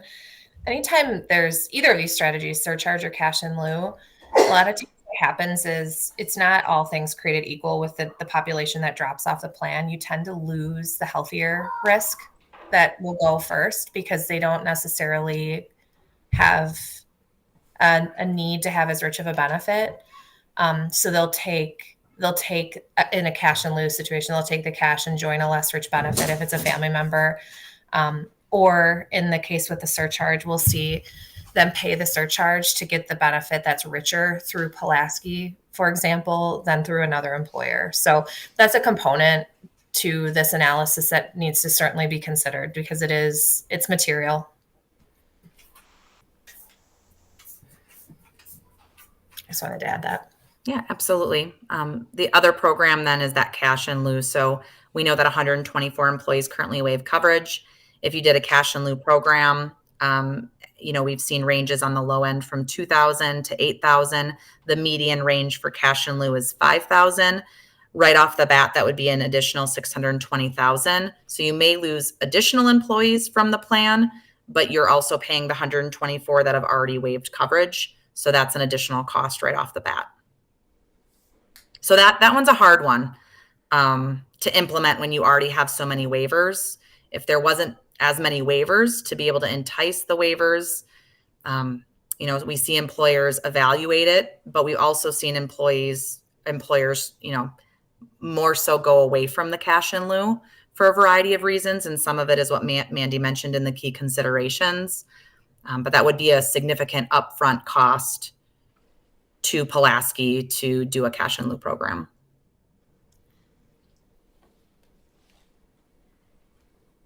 Questions?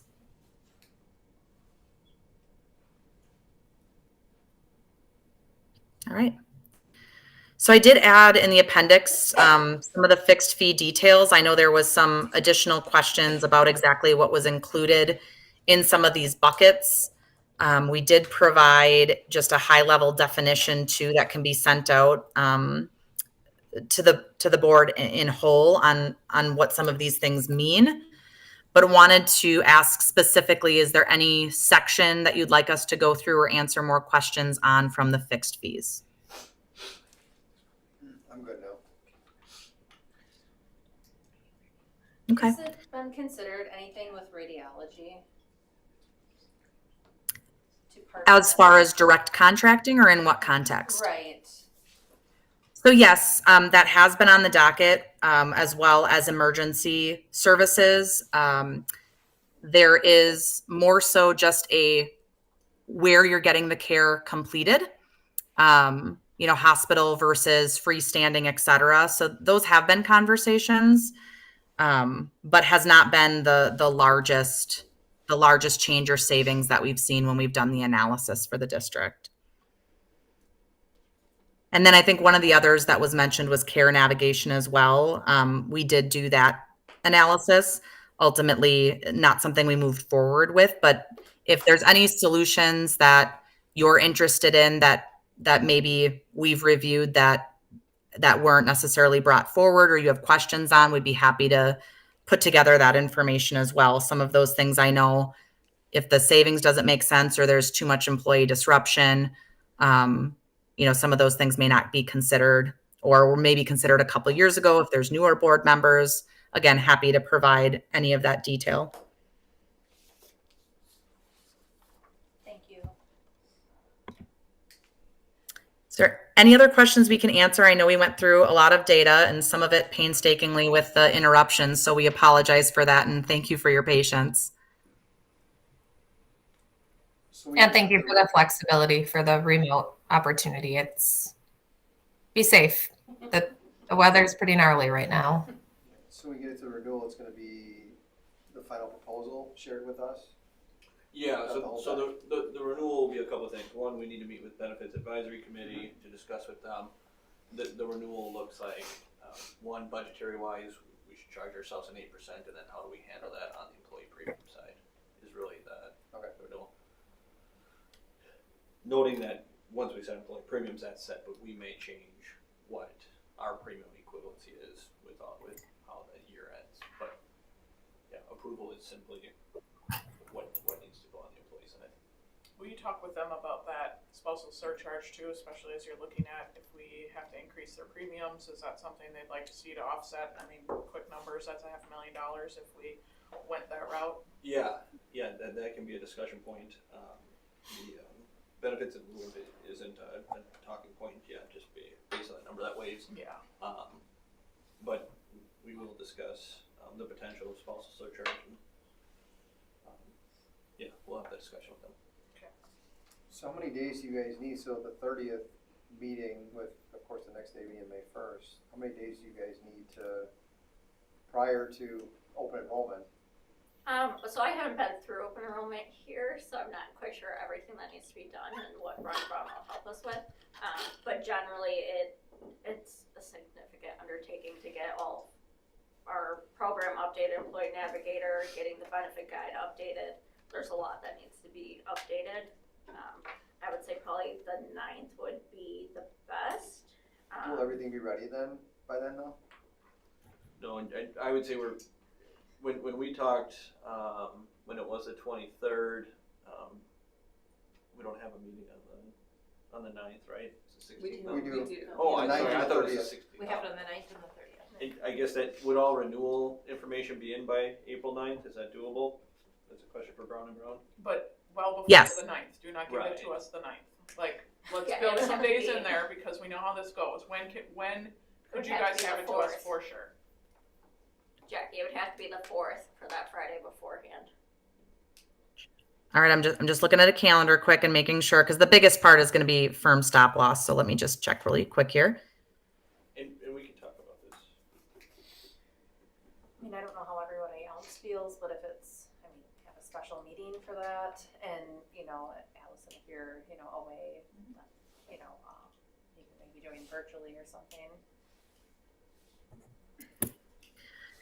So and it might be something we need to just talk about a little bit further. Firm stop loss is 9 months of data. Sometimes we can get them to firm with 8, but it's most common at 9, which would be through March data. And through March data would come around 4/10 is when that data is released. So that would be the worst case scenario. And I just hate to put us in a position where we don't have exactly what you want days in advance. I know that that's a key point here. Why don't, we'll work on a schedule and work on if it's the 30th or if we set a meeting. So, yeah. Is open enrollment set by us or by Brown and Brown, or what is that date set by? Because can that date be We pushed could. back? It can be pushed back. I know Tricia's already started submitting that to a lot of our benefit carriers. So I don't know how much work she would have to do to get that changed to a different date. Well, you guys explore that all and come up with some Yeah, we'll recommendations. fix for us. the date Okay. issue. All right, very good. Anything else for insurance? All right, thank you, ladies. Thank you very much. Thank you. Bye-bye. Bye-bye. All right, next up is handbook. Yeah, so just recommending a couple different changes. Really the effective date, changing it to next school year. Adding a couple position titles. We are looking to change the teaching and learning admin to a teaching and learning coordinator. And then also changing Dana's title, that's already effective. The next one, we are adding verbiage about breaks. Just want to make sure that it's a clear policy and not so vague. The same with attendance, that's later down in the list. Pay dates for compensatory time. WRS requires that you are paying out that time within the year that it is paid to them. So we had to move those pay dates up a pay cycle. Let's see, PTO schedule, changing that from 187 days to 120 days, just because we had some part-time employees who weren't covered by that 187 days, so I want to make sure everybody's covered. Change PTO payout, we are recommending switching it from after 10 years of service to 5 years of service for a $5 per hour payout. Talk about attendance. Replacing all of the links under Title IX policies and the other policies for direct connection to the policies. Had some people having issues getting to those policies, so making it easier. And then also changing the Title IX training to the previous 2020 trainings. And then IT asked that we add a cybersecurity training to the list of annual trainings as well. Any questions? I have a couple. The first one being, it talks about wage increases. It says all employees will receive a performance evaluation that may be used as a basis for compensation. Do we actually do that? What page is that on? It's on page 6. Thank you. Meaning, so when The we only- authorize the pay raise, Yeah. do the administrators work with the staff and distribute it, or is it No. like, No, the only time it would be used would be to withhold if somebody had a performance issue, but in my 5 years, we've not withheld based on performance. That would be the only way we impact it. We don't do a model of here's your allotment manager, meet with your employees. That hasn't been a district practice. So the only time that language would be applicable would be in a situation where rate was withheld. Okay. And the other question was around that unused PTO. So I understand the move from 10 to 5, but don't we think there should be like a 5 to 10? Like 5, 10, 15, 20? Because it's a pretty big gap in there. And I mean, looking at the past personnel reports, I mean, there's, I don't want to say a big number because Mark's going to say it's not big. No. There is a certain number of individuals that fall in that window, and maybe it's $5, $7, $10, $15. We honestly talked about 5, 10, 15, and I didn't want it to align with amount per hour because I didn't want to confuse people. Yeah. So then they said, I have 6 years, how come I'm not getting 6? We really just wanted to be more inclusive. So to change that gap, yeah, I mean, we could. I don't see an issue with it. Okay. Those are only two things I had. Propose it to take tonight's night. We approve. Yeah, I'd like to see us add that after 10 years of service. I'll say $7 just because it's the halfway point in between 5 and 10. Or do you just want us to align 10 with 10? Hey, Mark, I had some staff reach out to me about PTO, and I talked to Allison about it. What is the average amount of PTO the staff or the employees use per year? There's 10 allotted, right? You're allowed 10 per year. How many do they use? Depends on the circumstance. Yeah, right, but what's an average? I would guess 4 to 6.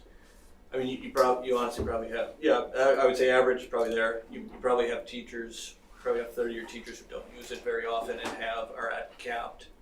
In our PTO, if you go back to when 2003, there was groups that were allowed to be in. So I believe right now you're capped at 720 hours. Is that correct? Some people are grandfathered in that they have additional, but there are people who have maxed out. I think the accrual rate's too high, but I think the goal for the administration and us is to not have them use PTO unless it's absolutely necessary, right?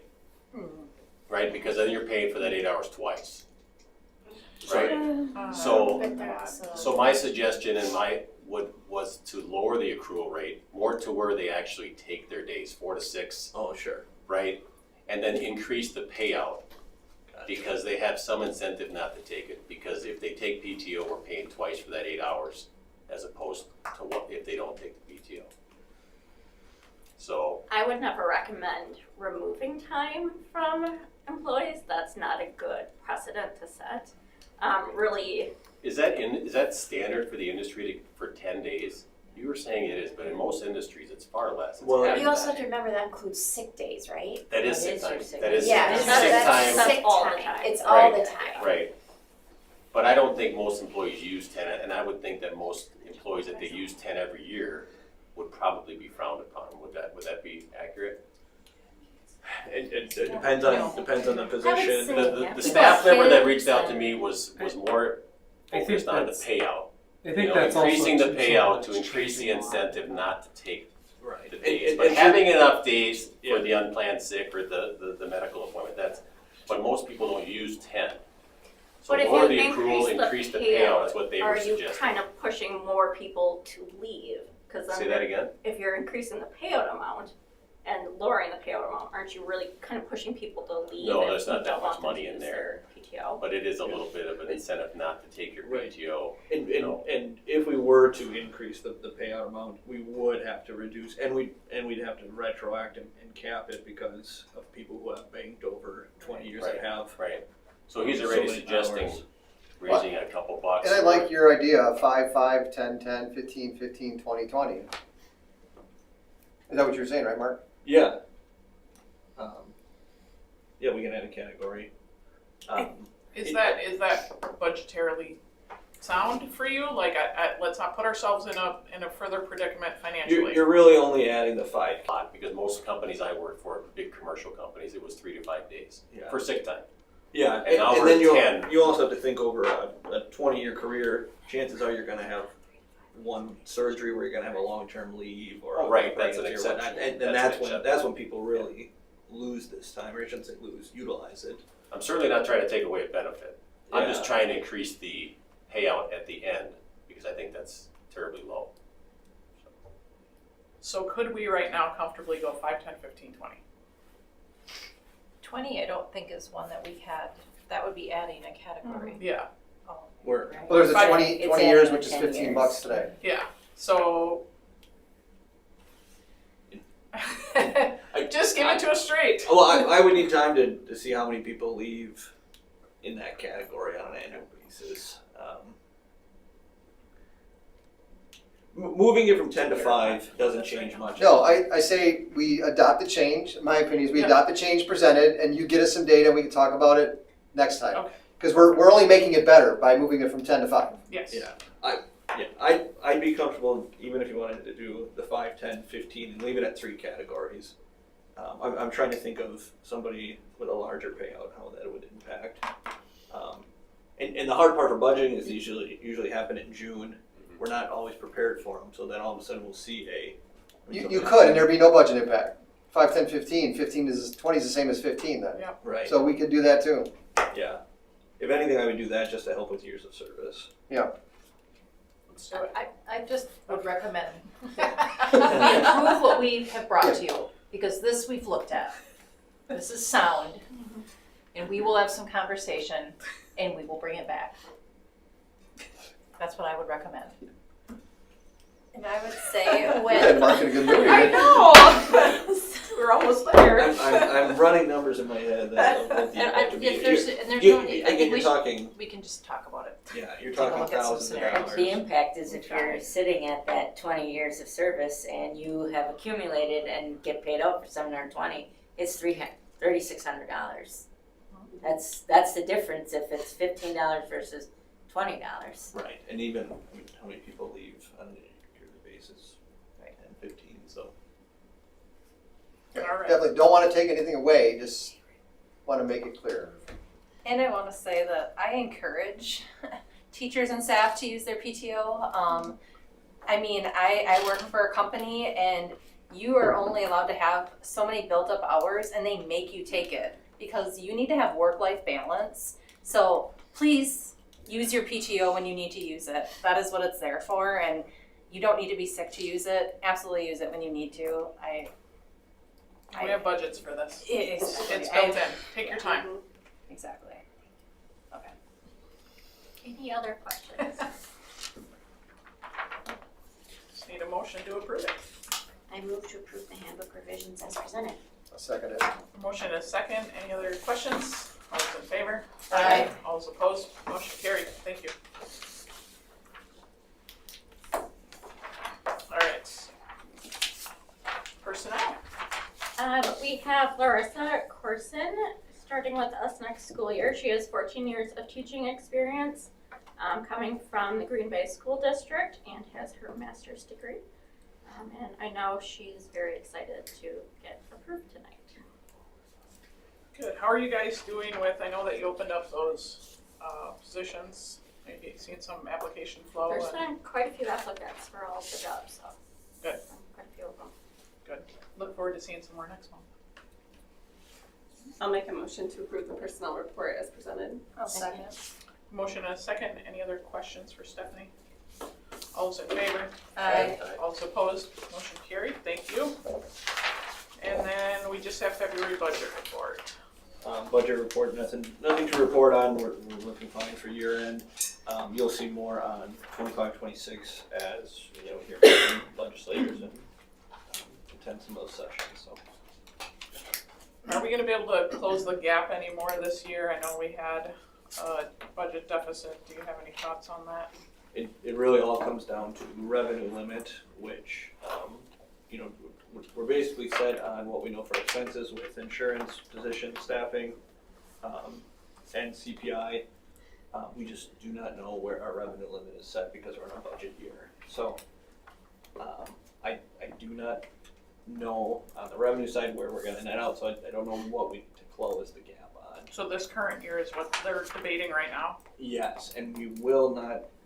It's assumed that we will not know by July 1st. So we will start our fiscal year without knowing what our budget is. but we will have to know before October with the annual meeting and setting a tax levy. And you will start to see districts around us approve increases. So you will start to see that. I think a couple will go tonight. I believe one went on Monday night.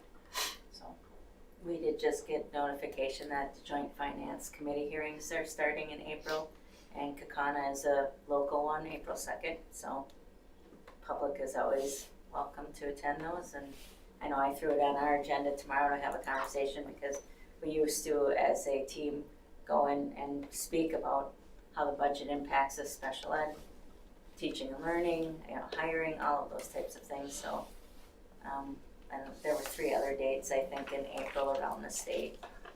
I think someone sent it to us. Like I got an email about it. Yeah, someone sent it. I think I sent it. I also got it from WASB Government Relation Team. I got an email from them about that too. For what the chatter was from the day at the Capitol, when our Brown County districts kind of talked to Wimberger, was our best bet is going to be to ensure that the special ed bucket is where we place the funds. So because that's the best equalizer across a district, is being able to have the money spent and put there. So I don't believe anything is going to move too quickly in the climate that we're in right now. So I think it's going to kind of be a little bit of a domino effect. So to answer your question on closing the gap, you look at special ed, they're pitching 60%, we're at 30%. So our local cost is $6 million, so we get aid of $2 million. If they go to 60%, all of a sudden we have aid of $4 million. So you're talking a $2 million swing. Yes, there's restrictions on that spending, but it does offset your local cost. So we're in limbo of a potential swing of $2 million in funding, and we do not have the answer yet. Don't think we'll get 60. We will not get 60. I like your thinking though, Mark. Just a quick question on the referendum update. Is there any way in our next budget update we can just get a high level? Because there's some big checks being written every month, and I'm just kind of curious. Yeah, I saw your question from the February meeting that it wasn't adequate. I'll throw that report in there to the board. All right, thank you. That's all I had. All right, anything else? All right, second citizens forum, anybody want to speak? All right, next workshop meeting, April 9th. We'll have the Plexi News update. I'm sure there'll be a few more things on that agenda. That will be at the middle school, so make note of that. That's all we have. We get an adjournment. I move to adjourn. I'll second it. Motion and a second. All those in favor? Aye. All those